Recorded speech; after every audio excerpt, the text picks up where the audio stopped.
Good evening, everyone, and thank you for those that were able to come in person, and also for everybody online that's going to watch our presentation. For those that don't know me, I'm Chief Lee Burkall of the Tampa Police Department, and we're honored to be here today to speak with you about back-to-school safety initiatives. Nothing is more important to us than the safety of our children, and there's so many things that we're going to talk about today, but before we do that, I'd like to introduce who is here with me today. I have Assistant Chief Ruth Kate for operations. I have Major Les Richardson, who's over District 3, and I have Captain Brian Hill, who's over our community outreach, and I have newly promoted Lieutenant Demetrius German, who is in charge of our traffic unit. You ever see our motor units out there? He's over them, and he also is over our traffic homicide squad. Unfortunately, we have a squad that investigates traffic fatalities. And Sergeant Greg Van Heist, who is another one of those necessary evil job positions. He's over our Internet Crimes Against Children Division. You know, we would hope that we wouldn't have to have detectives and a squad and a supervisor over that, but again, for the protection and safety of our children, he does an outstanding job keeping our kids safe and has a lot to talk about. And in addition to that, we have Adam Purcell, who's our chief planner from our mobility department, and we have Gina Torres from the Hillsborough Planning Commission to answer some questions. So what we're looking to talk about today is just to engage families and talk about back to school. It's never too early to do that. If you wait till the last minute, then you don't have time to prepare. So we want to get people ready for back to school.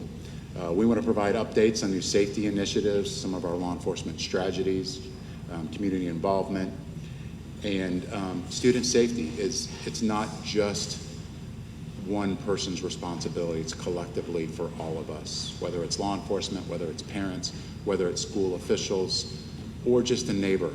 We want everybody to have that shared responsibility of keeping our kids safe. So some of the topics we're going to cover tonight, we're going to look at our new school zone speed enforcement cameras, our school zone safety and traffic safety initiatives, and as I mentioned before, online threats and social media for our children.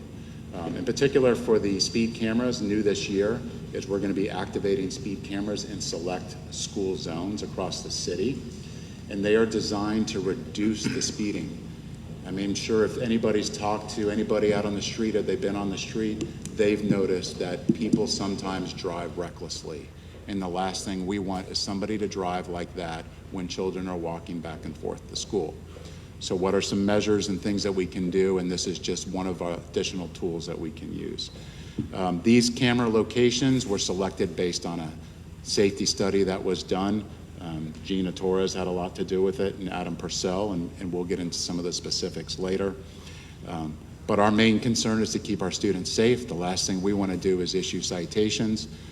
We're going to do an education period and then a warning period, and after that, if we need to issue citations, we will. After that, we're going to talk about school zone safety and traffic safety. What are the rules with school zones? What are some things, common things that people should be aware of? What are some basic common traffic safety reminder tips? What are pickup and drop off times? What are some other specifics? And then how can we focus an emphasis on pedestrian safety for students, walkers, and bikes? And then going into the online threats, we're looking at how do you recognize and how do you report an online threat? What are some tips for parents to do to monitor their kids on social media, other things? And then how do you collaborate back and forth between law enforcement? In the end, we want our children to be safe. We need your help to do it. And hopefully this education period will give you all, whether you're here or whether you're watching us online, some other ideas on keeping our kids safe. So I'll hand the mic over to everybody, let them introduce themselves a little bit further and talk about what they do, and just highlight some of the things that they want to highlight. And I'll start with Assistant Chief Ruth Kate.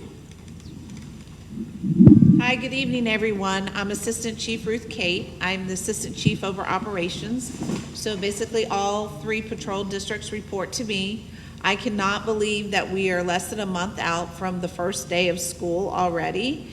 So we are preparing, as you can see, for that first day of school. That's so exciting for all the kids. And we will have extra officers at each of the schools the morning when school starts. And we are partnering with everyone here, so we'll have extra traffic enforcement. We're just going to have all eyes and ears out there, making sure it's a successful school year for all of our kids. And all our fine partners here will be helping us with that. So now I would like to pass it on to Captain Brian Hill. Good evening, Captain Brian Hill. I am currently the captain of our Community Outreach Bureau. Basically what that entails is our behavior health unit, our school resource officers, and our homeless liaisons. Something I want to touch on really quick is school-based threats. So you say, what is a threat? So basically a threat can be any threat of violence that could be verbal, that could be written, or via video games. Currently right now we're seeing a lot of those threats come through via video games when the kids are online and playing the video games, going back and forth with each other. That's when more of the threats come in. Sometimes they come through our social media platforms, pretty much all of them, Instagram, Facebook. So basically the message with that is just make sure we're paying attention to what our kids are doing. For those of you who may not know, who don't have kids in school, the way that those incidents are reported, it's called Fortify Florida, and it's a web-based app where parents and also kids are able to go on and report those threats. Those initial threats come through, and they are then the first step is the SROs get them and vet them, and then if need be, they'll move on up through the reporting system and get reported to law enforcement, who then go out to verify that they are valid or not. They're taken very seriously. When it comes to that, our school officials are very involved in it, school resource officers as well. Just one message if I had to parents and their children, just make sure you never can know too much about what your kids are doing. So please pay attention to what they're doing, ask questions. If you're not sure, ask someone else, or even you can call up to the school and speak to your school resource officer. And I'll pass it on to Sergeant Greg Van Heist. Good evening. Sergeant Greg Van Heist. I supervise a team at the Tampa Police Department. We are the Internet Crimes Against Children Squad.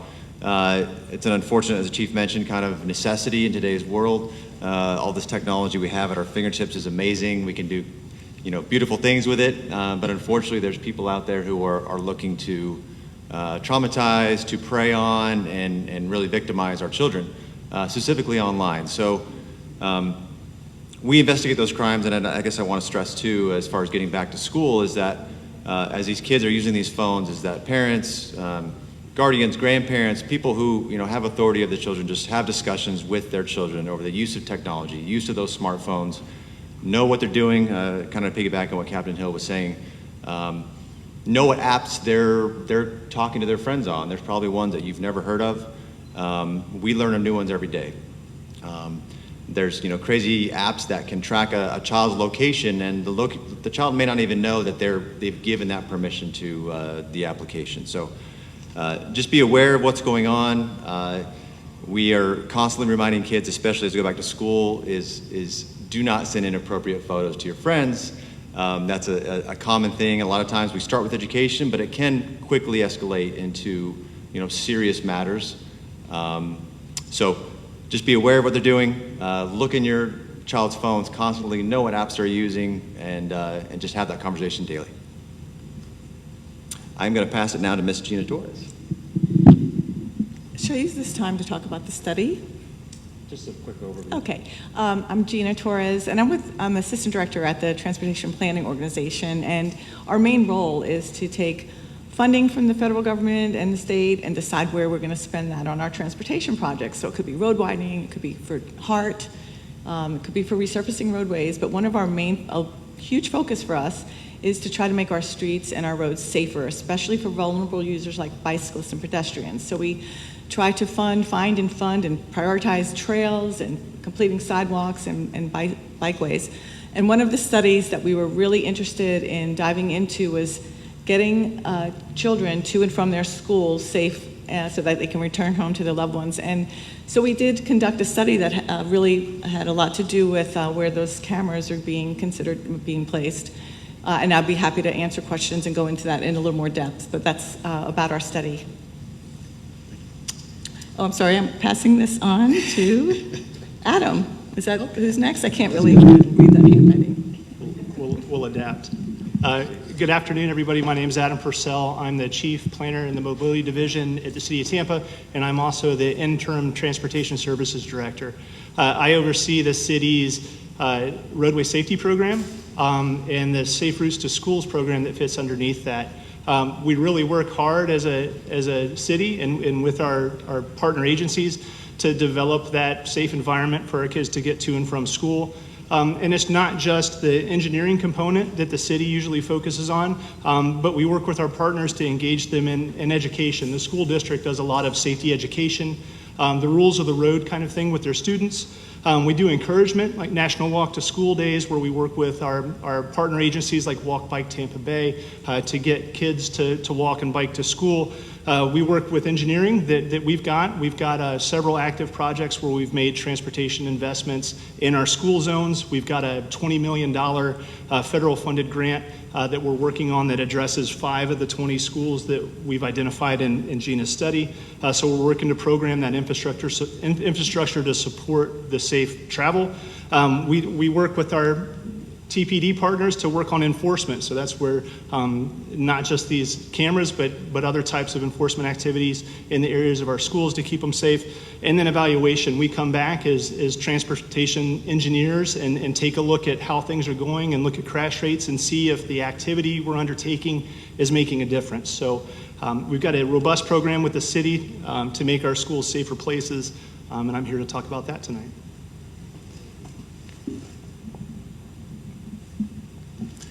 Good evening, Lieutenant Demetrius German from the Tampa Police Department.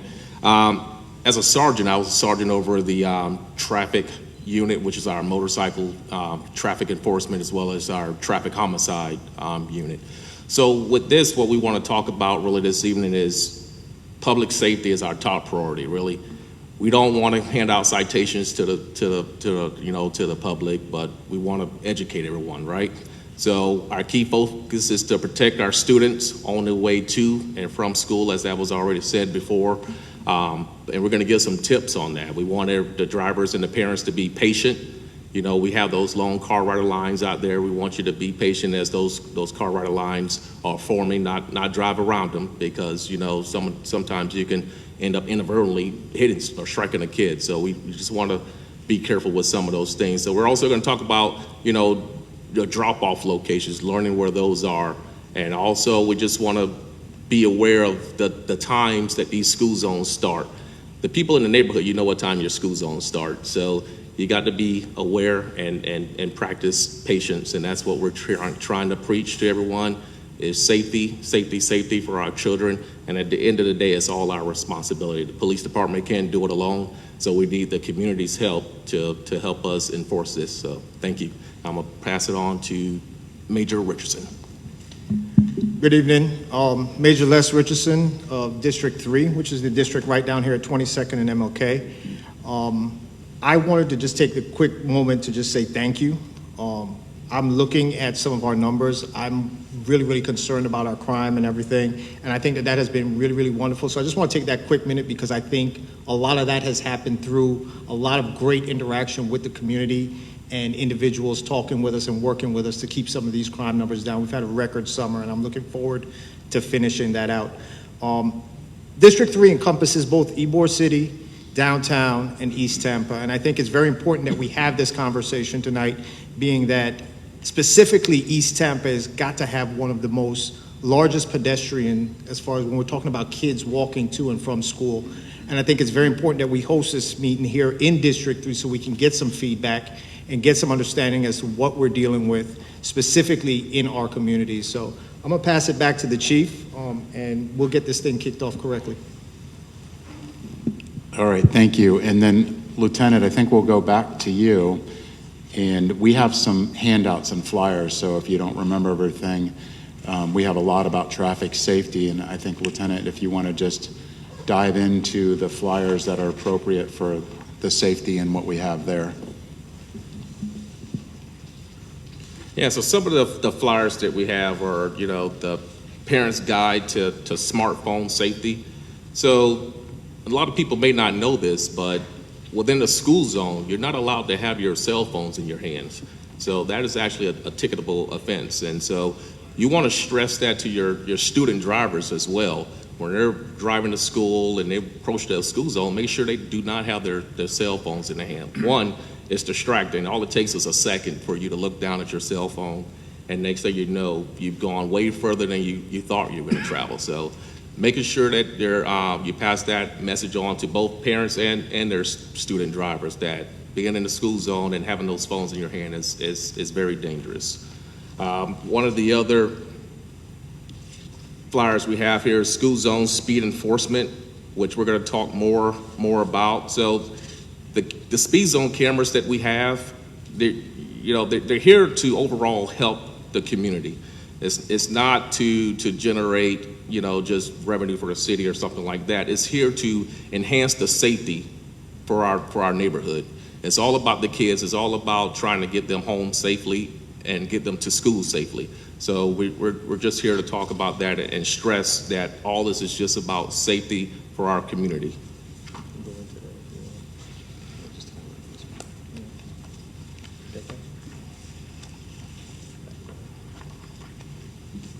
All right, so some of the things with the school zones. So the cameras will be activated and they're turned on 30 minutes before school. If the school has a breakfast program, be 30 minutes before the school breakfast program and 30 minutes after dismissal. So if your school, not all schools have a breakfast program, but if your school does, those cameras will be activated 30 minutes beforehand. Example, if the school breakfast program starts at 7 a.m. and ends at 3 p.m. the whole school day, the cameras will be active at 6:30 p.m. in the morning, and they'll be deactivated at 3:30 p.m. Okay, so if your school ends at 3 p.m., the cameras are going to run until 3:30 p.m. So that's one thing we want to stress. So that's why I say it's important to know what your school zone in your neighborhood, what are the times for it. Not every single school has a flashing light. So reading those signs and paying attention to those signs in your school zones are very important, because the fines are still the same if your school has a flashing light or not a flashing light. So we just got to be careful of that. Why cameras? So the traffic department and the Tampa Police Department, we can't be at every single school, every single school zone, every single day. So these cameras are here to just help us enforce the law. They're not going to replace law enforcement or anything like that. They're just here to enhance and help us do what's already on the books, which is enforce the law of speeding inside the school zones. Where are the cameras going first? The chief touched on that just briefly. And if you want, Chief, I'll go ahead and list these schools. So our first list of schools will be Alexander Elementary, Booker T. Washington Elementary, Farrell Girls Preparatory Academy, Orange Grove Middle Magnet, Potter Elementary, Shaw Elementary, Sulphur Springs Elementary, which I think is a magnet school now, Tampa Bay Boulevard Elementary, Young Middle Magnet, and Lomax. So just because we named off these schools, that does not mean that that is the end. So the statute allows for us to add more schools, adjust things if something's not working. So just because you hear these schools, that does not mean that, hey, those are schools we have to stick with. So we're gonna run it, we're gonna see what works, we're gonna look at the numbers, we're gonna look at the safety, we're gonna run all kind of tests and stuff like that just to make sure everything was working. If it's not working, we'll adjust accordingly. So how were the locations chosen? Well, Ms. Gina, she stated earlier, they did a comprehensive safety study to come up with the schools. And the safety study basically was an overall safety study of improvements for these schools. And within that study, it showed that some of these schools qualify based on their data that they picked up, that these schools qualify for our first initial rollout for the cameras.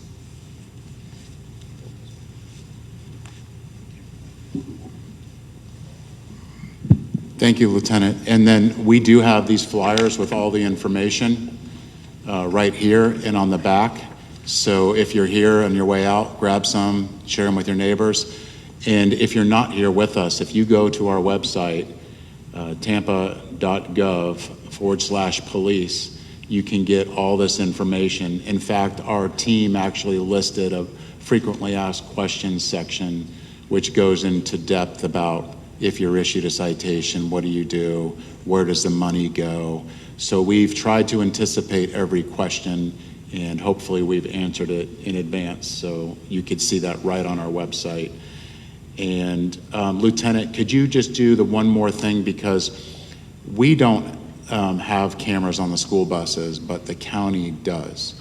And whether you're in a school zone or not in a school zone, a bus could stop and pick up kids. And what is the rule with that? And you could end up with a ticket from a camera from the county if you're not obeying by those rules. Yes, sir, Chief, as you stated. So Hillsborough County Sheriff Department, they're running the school bus camera initiative. So if you do not stop for the school bus signs, I know everybody gets in a hurry every now and again, but you have to be patient once again. Let those kids cross the street where they need to, get on the school bus safely, make it to school. So we have a flyer here that kind of goes through a divided highway, multi-lane paved, two-lane highway. So it'll kind of go through why you need to stop, where you need to stop if you're a little confused. So once again, go to our website or pick up some of these flyers. Or if you're not here, come to some of our district offices and we'll have some of these flyers available for you. And Assistant Chief Kate has some flyers that you can request to show, and then we will go to Sarge, and maybe you could talk about cyberbullying a little bit too. So you'll start seeing some of these signs in and near the school zones to help warn you.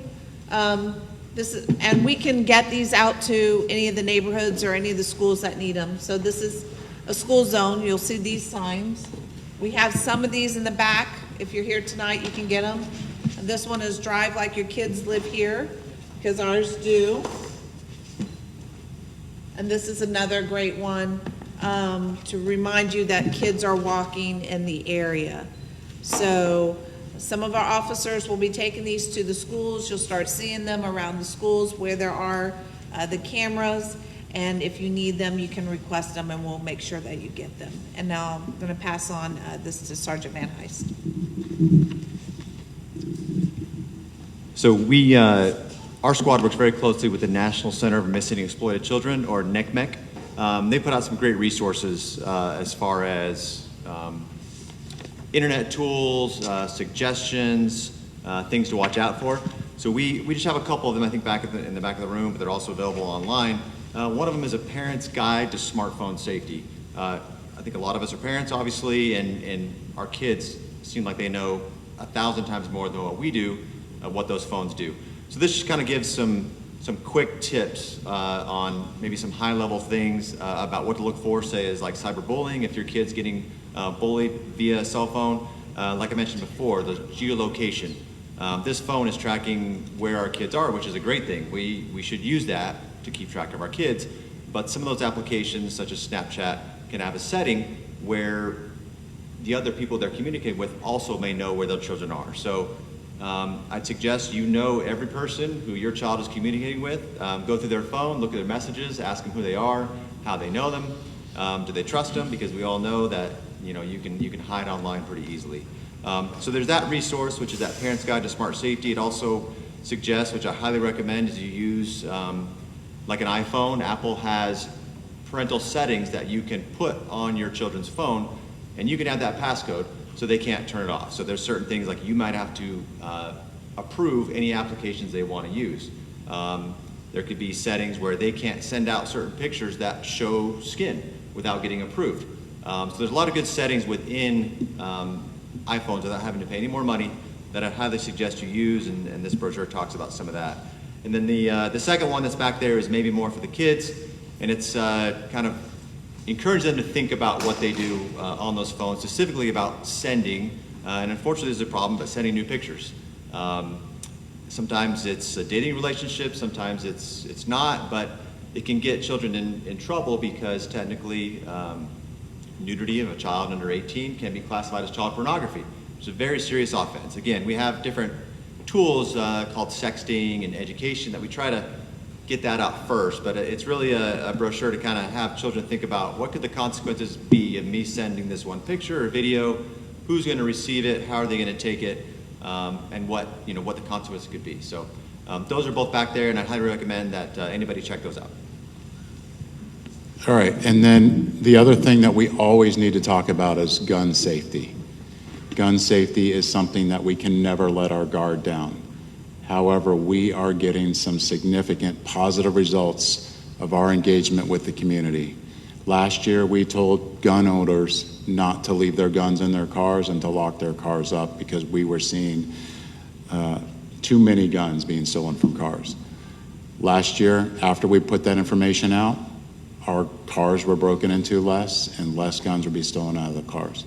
In addition to that, we gave out free gun locks, and I'll have the major talk about that. As a result of those initiatives, our relentless police officers following up, and our proactive police officers, and other programs like our Community Violence Intervention Program, we are seeing a significant reduction in violent crime. In particular, homicides. Homicides are down roughly 60% this year, the first half of this year, which is amazing. We are on pace of having the lowest homicides in at least the last 30 years that I've been in the city of Tampa. In addition to homicides being down significantly, non-fatal shootings are down roughly 47%. That means people that are getting hit with guns but not getting killed is still dramatically being. So what does that mean? That means that people are thinking about what they're doing before they're doing it. We're making it more difficult for people to get their guns on their hands, and we're also taking a very tough stance. Earlier today, we did a press conference on taking down some gang members that were using guns, and let me tell you what, they're not going to see the light of day, not just from the Tampa Police Department, but from the U.S. Attorney's Office and the FBI. We always say, and this is something I said in the press conference, is in Tampa we're safer together, but there's one set of people that aren't safer in Tampa, and that's the criminals. I'll have Major talk a little bit about the gun locks, and then we want to open it up to questions for everybody. Yeah, good evening again. I did want to talk about the gun locks. As I said, I'm over East Tampa, and we've had a great summer as far as violence is concerned, as far as the homicide numbers dropping. And a lot of that needs to be attributed to individuals taking some responsibility. I think one of the ways that we can help with that is we are offering gun lots at the districts. Any of the districts in the city of Tampa, or police districts up by Busch Gardens, whether it be East Tampa, District 1 over by the stadium, you walk in and you ask for a gun lock, we will provide you with a gun lock.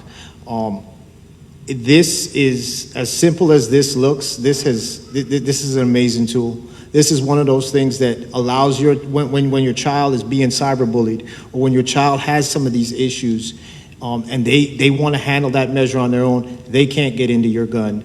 And that saves a life, that saves their life, that saves their future. I can't reiterate enough how much these things, not just the gun locks, but the cooperation and, like the sergeant said, knowing what your kids are doing. You put all of that together, and that's how we see some of these amazing numbers that we've seen a reduction in crime. So I just wanted to reiterate one more time, any of the districts, 411 Franklin, headquarters downtown, come up to the front desk, ask us for a gun lock, no questions asked. We'll provide you with a gun lock free of charge. And several libraries, too. They're on our website, so you can go there, too. And we don't want to take up too much time, so we do want to answer any questions from the audience. Anybody? Would you mind the microphone? Yes. Okay, perfect.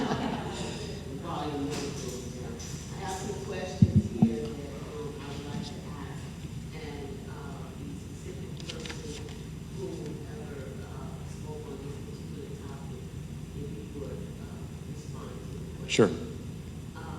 We're crossing guards in this district, and we're very concerned about our children's public safety. We have one job, and that job is to make certain that our children get across the streets safe. We have some very serious problems in this district, and I'm happy to hear that 2 of our schools are going to get cameras. One of those schools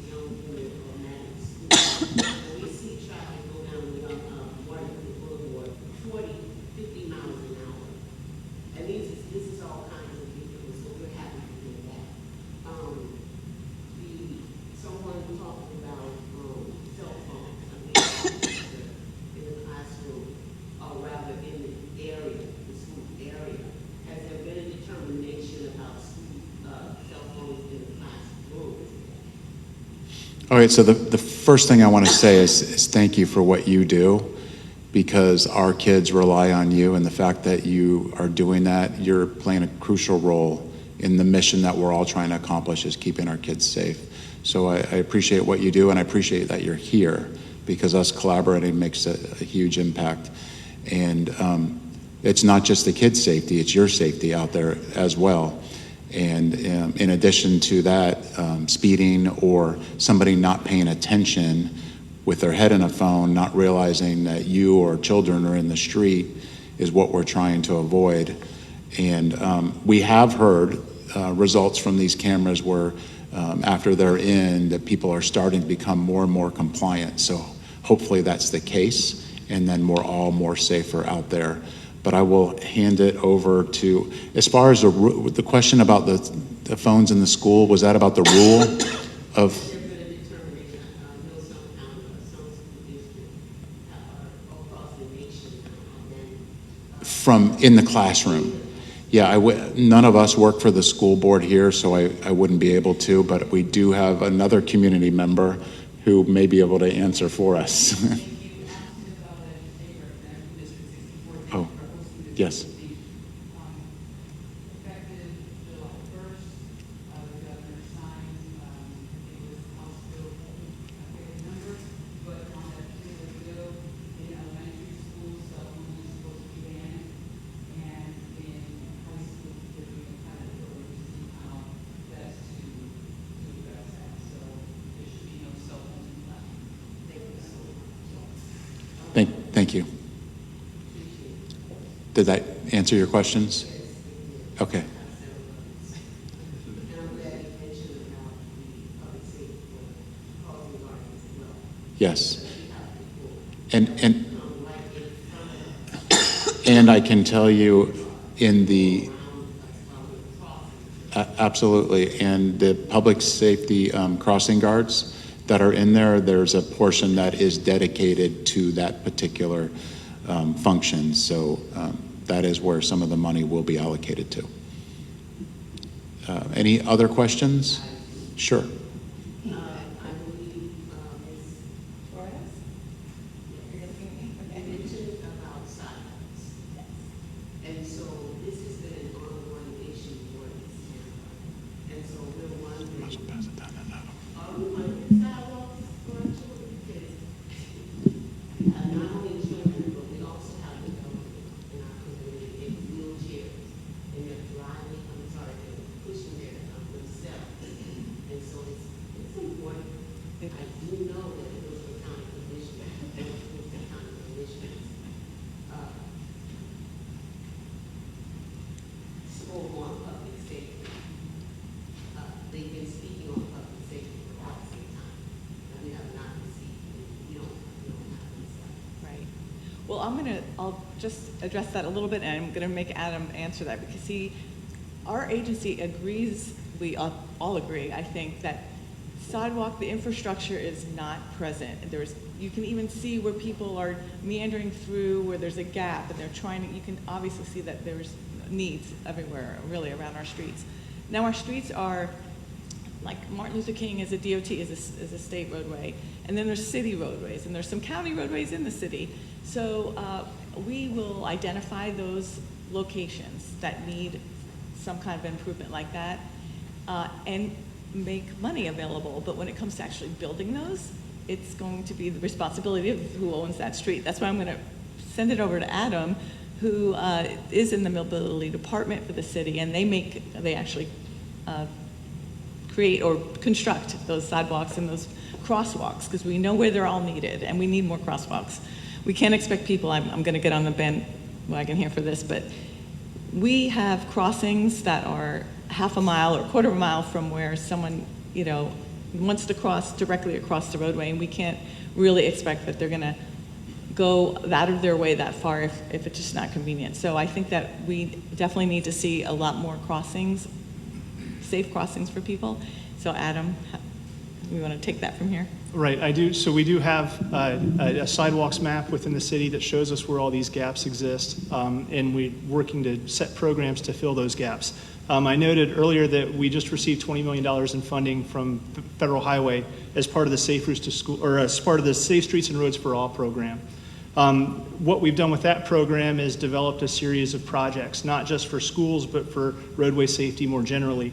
We're looking at Safe Routes to Schools projects for Orange Grove, Potter, Tampa Bay Boulevard, West Tampa, and Jefferson as part of that effort.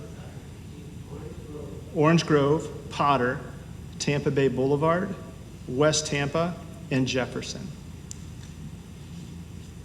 So those are in that single grant. That grant is an implementation grant, so it's intended to fund the construction of those projects. So that's a big influx of funding for our sidewalk program, and we're working with the consultant now to work through the design process, but those should be in place as soon as we can get them designed, get someone under contract to construct them.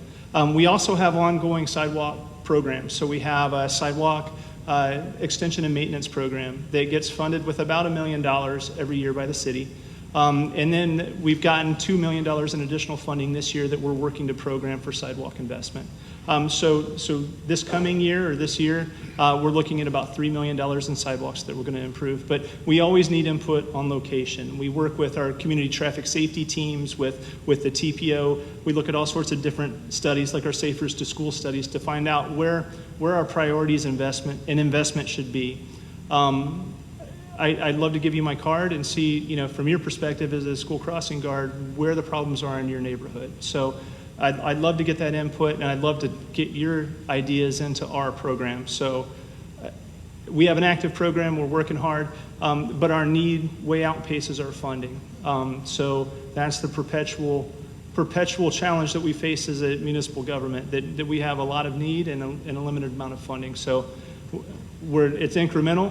That's what I'm starting to learn as a city planner, that we don't accomplish solve all of our problems in one day, but we work every day to solve a little bit. So I'd love to get with you and get your ideas and see what we can do to get something programmed in your neighborhood.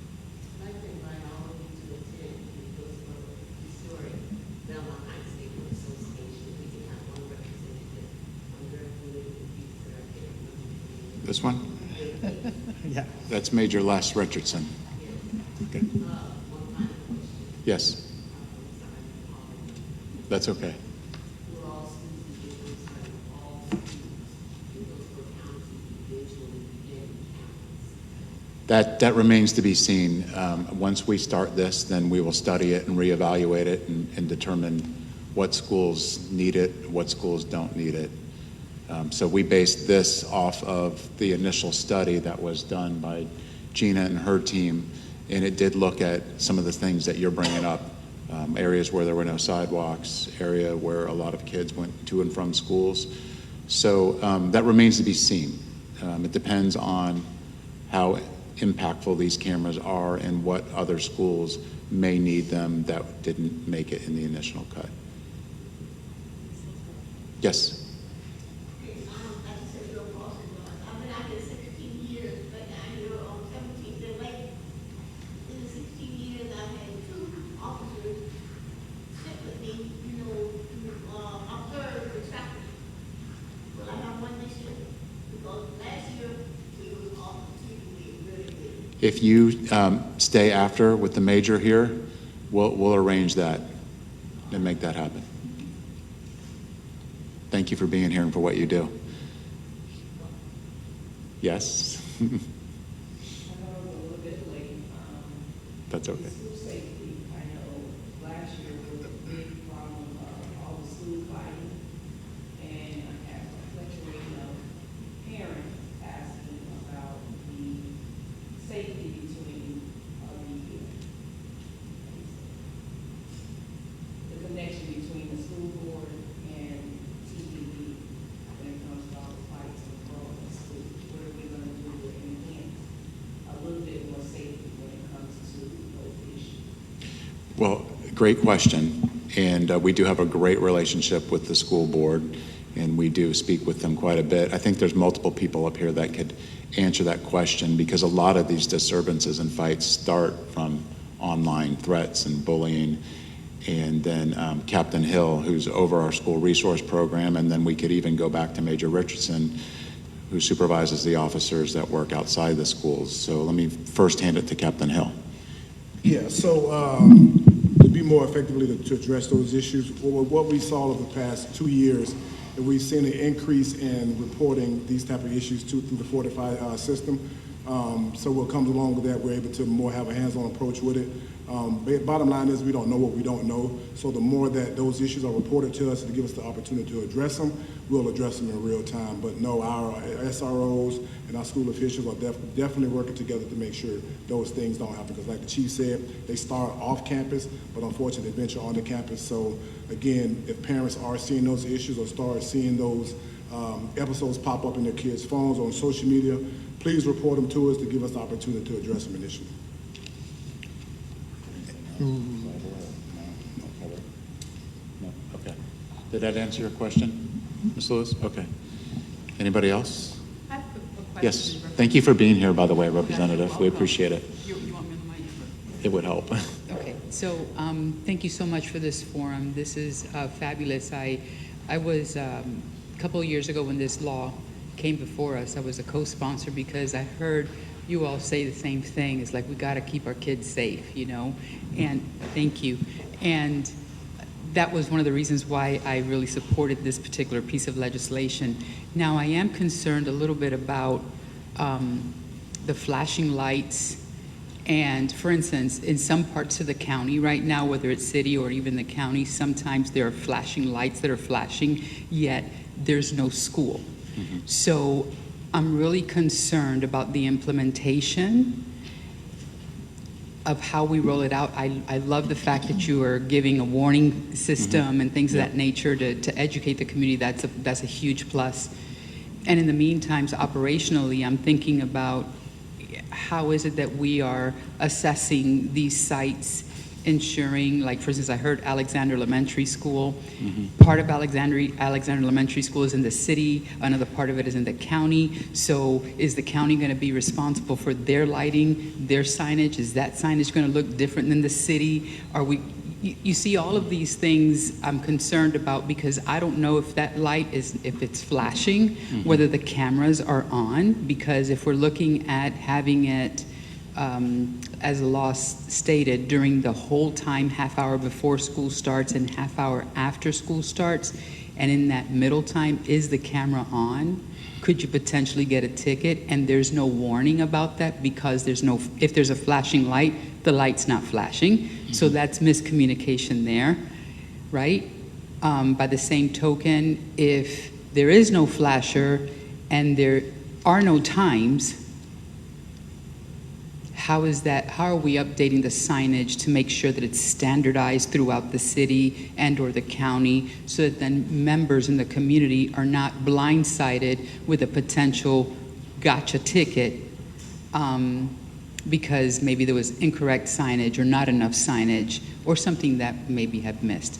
So these are just concerns that while even I was debating on this bill, and mm-hmm. when you're writing law, you just can't really dictate every little bit about it, right? Because you got to leave that room right. for implementation and for municipalities to do what they need to do. So those are some of my thoughts and my concerns. So I wanted to hear what your thoughts were. Those are great concerns, and they're concerns of ours. So much so that we're using a significant portion of the money to hire people to manage this program. In particular, for those very reasons, is we want to have a checks and balance. So, you know, I've seen sometimes the flashers on when school wasn't even in session. So we want to have checks and balances in place where all that is, okay, a ticket's coming through. It's already past the education phase. It's already past the warning phase. Now let's validate it. Was school actually in session before we issue it? Let's manually go and allocate. And we're hiring people to do that. Then we're going, okay, was it happening, let's just say, on a holiday? And for whatever reason, the cameras didn't come on. For whatever reason, we have people in place to validate that, and even a supervisor that we are just getting ready to hire to supervise the people, to all validate that, to mitigate that from happening. I would hope that it would never happen. Is there that slight chance that it could? Maybe, but we're putting everything in place to mitigate that and to make sure that we're doing the best thing that we can do to not let that happen. And that includes hiring personnel just for that specific reason. On top of that, the signage, I'll let them talk about the signage, but the speeding is for the entire school day. It's not just when the flashing. Obviously, the speed limit changes when the flasher's on, but if you're going over 10 miles an hour over the speed limit during school hours because some kids leave early and some kids, you could be issued a citation throughout the entire day, not just when the flashers, but it would be 10 miles or over of the speed limit when out the flashers are on. So for example, if the flashers are on, it's a lower speed limit, it's 10 miles an hour over that. If the flashers aren't on, it's 10 miles an hour over the regular speed limit. So it's throughout the day, it's not just when the flashers on. When the flashers are on, the speed limit's much lower. That's the difference. But I can let them talk about the signage if you're prepared to talk about the signage. I can do in generalities.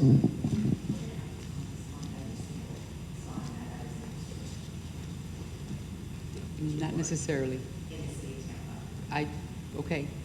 We haven't done, the city of Tampa hasn't implemented or put our signs up yet, but for the schools that Gotcha. are part of the city program, we're gonna have the times on the sign. That's part of what we're trying to do to make it, to communicate as clearly as possible. The reason why I asked that question is I stopped by Tampa Bay Boulevard and I saw the signage. It did not have the times on there, but the signs were up. So then I'm just looking at currently right now throughout the city and county, you have different styles of signs depending on whether or not they do have a flasher or not. And I believe that in order for this piece of legislation, this is just my personal opinion, in order for it to be adhered to with fidelity, some things have to be standard throughout the whole city, throughout the whole county, so that then in whatever part of the county you're in, it's the same rule because it's a state of Florida law. It's not just a Hillsborough County or a city of Tampa, right? So I'm looking for what that solution would be in Hillsborough County, because already in Hillsborough County, a magistrate has awarded because they claim that the law is a little iffy in its interpretation. So already in Hillsborough County, members of the community who have received one of these tickets has had to pay the fee because of the way the signage were and the description, as well as the interpretation of that particular magistrate of the law. So I'm here to listen and to ask these questions, because if I need to go back to Tallahassee next session and tweak the law so it's a little bit more clearer, so that we're not penalizing citizens erroneously, then let's do that, because that's not the intent of the law, was not to pull a big brother watching you or, you know, pull that gotcha. No, those are great points, and if you But didn't that's- ask those, someone else may want to ask them, so I'm glad you're here, So, that you're thank asking you. those. Yeah, no, I appreciate it. And I can tell you, first, as we started this meeting out, our number one priority is the safety of our children in our school crossing guards that are out there. And this is already shown to do a significant reduction. We're optimistic that it'll do the same here. And we are dotting our I's and crossing our T's to make sure that everything we're doing is in compliance with the law. We've spent a lot of money on attorneys too to make sure that we're doing what we're supposed to be doing. But the last thing we want is for somebody to not get a ticket that didn't deserve one. However, if you're driving recklessly through a school zone and you deserve a ticket, you're getting it. And if that means that you get a ticket and our children are safer because of it, but if you shouldn't have been issued a ticket, that's why we're going above and beyond and hiring people and a supervisor in place to cross-check and double-check so that doesn't happen, or it's the least likelihood of all. And that's a priority of mine, to make sure that's happening. Is there anything more on the signs that you wanted to add? If you can cross-check. So what we do is traffic engineering posts those signs. So I'll cross-check that we're meeting the standard, that they're consistent. And Gina, maybe you and I can get with like the community traffic safety team. So that's a group countywide. And I'll connect with you, and we'll make sure that we've got consistent messaging in those school zones. Yeah, on the signage, absolutely. This brings me joy. This was the first time that you all, this excited. You got to say that on record. On the record, this brings me joy to see you all having this community meeting to talk about this, because it's going to impact a lot of individuals, on day one when school starts. So having these forums and that availability really just brings me joy, because this is how the process is and how it should work. So thank you very much. Great. Appreciate it. Thank you. And again, on our website, we believe we've asked every frequently asked question about this. And please go to it, tampa.gov/police. You can find this program there and frequently asked questions. And if it doesn't answer any of your questions, there'll be a contact information in there. But we did go into significant depth on those questions. Yes, Ms. Lewis? And then, I'm sorry, did you also have one too? Ms. Lewis, and then, okay. I wanted to know, I know you can't put an officer at every intersection where these crossing lights, per se, the one that's on Bush and I think that's 15. Yes, yep. Bush and 15, because what I've noticed when school is in, it's a little bit area, Bush and 15, you got Hillsborough and 22nd. When these kids are crossing these roads, you have cars just going through those red lights while those kids are crossing the road, and they're stuck in the middle. Is there a particular segment to me, because I travel that road often, that we can have an officer sitting there on those high areas, because you got 3 schools Yep.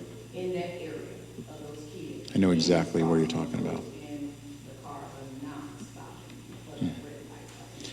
No, it's a great question, and those are those mid-block crossings that you're talking about where a pedestrian wants to cross and they push the button and the lights come on, and some cars may or may not stop appropriately.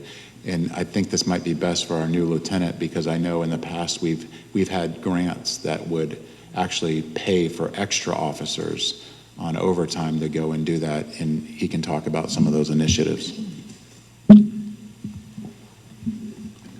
Yes, ma'am. So that goes back to one of the points that I made earlier. We have to know, we don't know what we know, right? So if you see some of those things, call us up so we can actually send an officer out there. Like Chief's saying, we have grants in place that in certain roads that we can put an officer based on, complaints like that. So if you see something like that, call us up and we can address it. Okay? Already did. You don't need to call on that one. We already wrote that one down. Other ones? Yeah. Yes, sir. Yeah. Chief, thank you so much for all you do. My question is, how do you increase positive mentorship opportunities with the TPD, with our youth, so they can be able to trust and communicate better? Because perfect example, I've seen you, I think this year, She High. Yes. You're in the community, at the schools. The kids loved it. I think it was so unsurreal to them. That's Chief, So what do that look like to increase that mentorship, that when we talk about safety, our kids is more comfortable in having a conversation with law enforcement or saying something without looking at law enforcement as if they're a threat? We get AI to clone me so I can be everywhere all the time. No, it's a great question. And yes, what was it, Sunday? It seems like it was yesterday. 2 days ago, I was at the graduation for the kids that were in our CVI. It's Community Violence Intervention Group. And this is something that the Tampa Police Department's been working on for years. And this was a $1.5 million grant from the federal government. And it's basically an intervention for at-use risk kids. And our main concern was gun violence. So kids that were arrested for gun violence, if they met certain qualifications, they could be diverted from the criminal justice system to go to this program through Safe and Sound that our grant funded. And part of that is pairing up and working with police officers and building that trust. And on Sunday in their graduation at the shoe store, the sports store, Hibbett, they were given gift cards to go and shop with the police officers and have games. And I was there, and I just want to say that my basketball team won. But that just meant that the kid I was paired with got an extra $100 so they could buy more shoes. But that's just one of many things. That program nationwide has seen results, and I can tell you that those stats I released earlier about homicides and non-fatal shootings, programs like that pay huge dividends. But there's so many other programs, whether it's our Explorers that Captain Hill can talk about, or our PAL that he can talk about, or Rich Houses, so I'll hand it off to him. Yep. So some of the initiatives that we actually currently do, being that this is our first year of our Community Outreach Bureau, we've kind of intensified some of those programs. So with our PAL program, we've increased our numbers of the target groups that we target. We have our events where we go out and shop with a cop. That's doing back to school events. That's also doing Christmas, where we give those kids opportunities that don't normally have them. We take them out in a group, take them out, have a nice meal, take them go shopping. And all those events are sponsored by some of our community partners. Also with our Rich House, we also have 2 of those, one here in District 3 and the others up in District 2.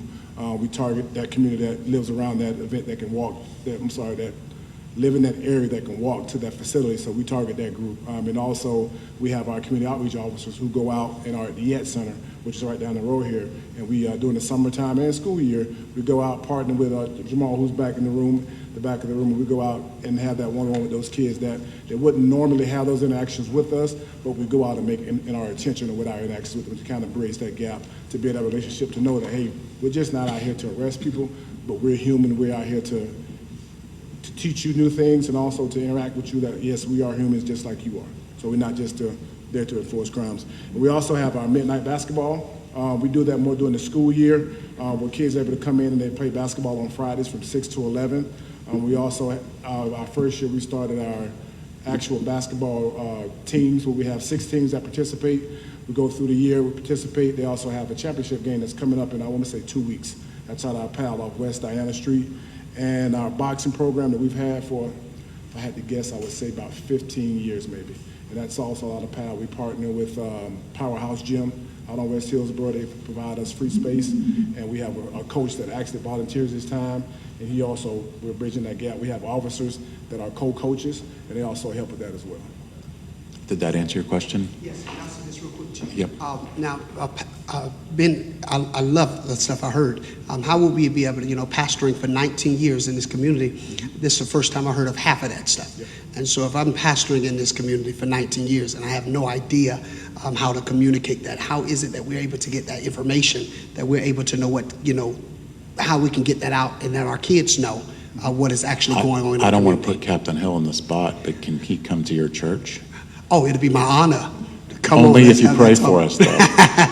But not only that, it's also online as well. So TampaPal.org, and also on our main webpage, we have our Community Outreach Bureau tab that you can click on that shows all our programs that we have. Yes, sir, thank you. And just stay afterwards. We can exchange phone numbers, too.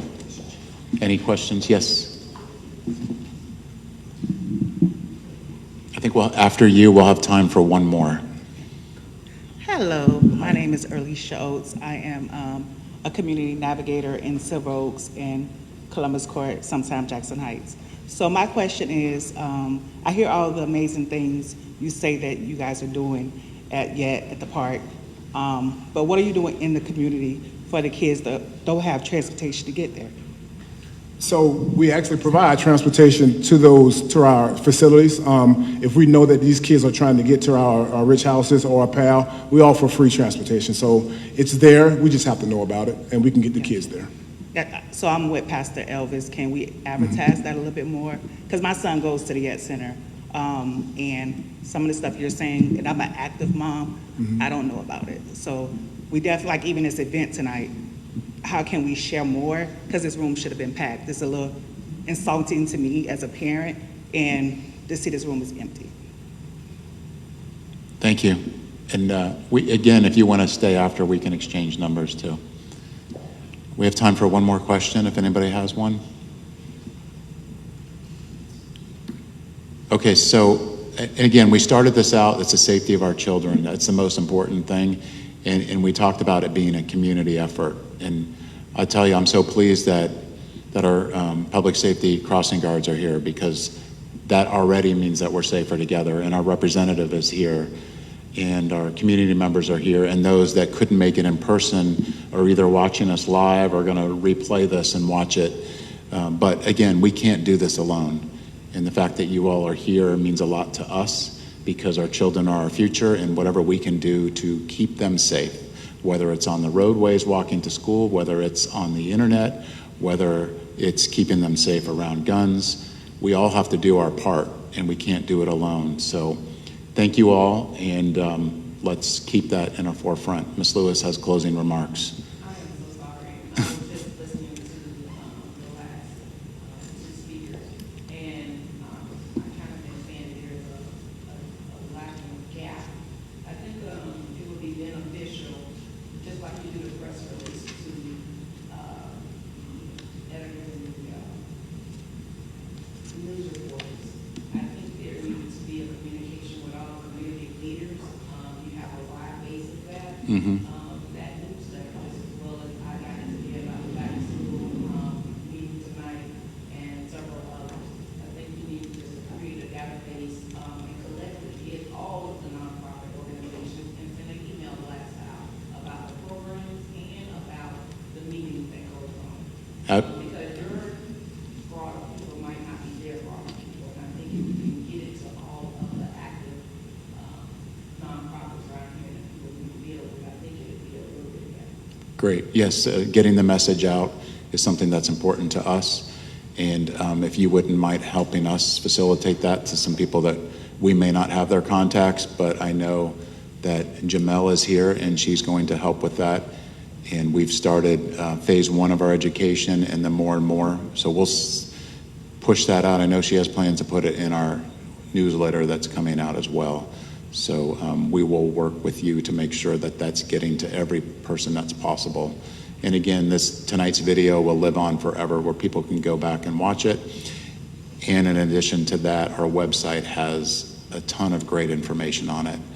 And I can tell you this, I was impressed when I read it. And for me to not ask questions and go, wow, that answered all my questions is pretty impressive.